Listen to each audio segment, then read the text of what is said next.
As Anthony stars Homelander stands before a podium at the White House to address an anxious nation, you might as well get Doctor Strange over here in voiceover to declare, "We're in the endgame now."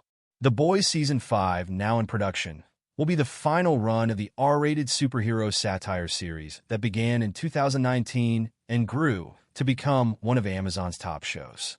Series creator and executive producer Eric Kripke tells Entertainment Weekly this year's ominous, and perhaps a bit too close to home. Season 4 finale gave the writer's room a chance to really trigger the endgame.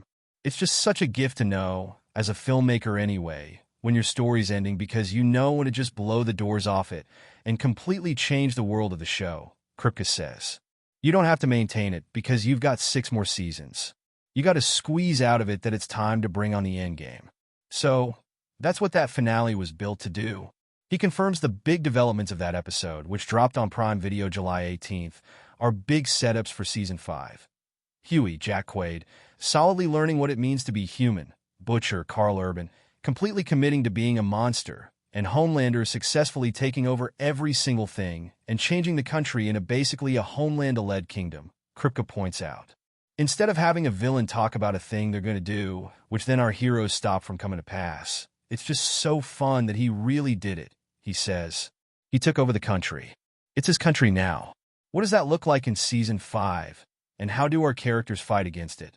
Which has led to a lot of fun in the writer's room. I'm really excited with what we're coming up with.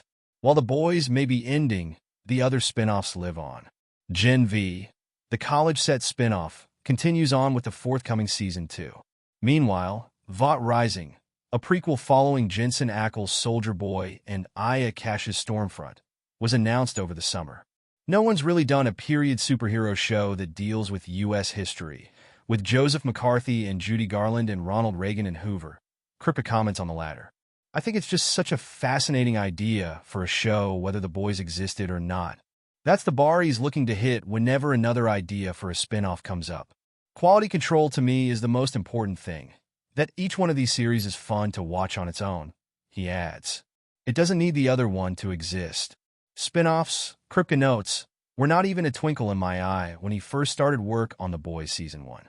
It was only over time that the mythology and, obviously, the success of the show led to other interesting ideas. As for other potential offshoots, including that The Boys Mexico treatment, he says, we're just taking it show by show, episode by episode,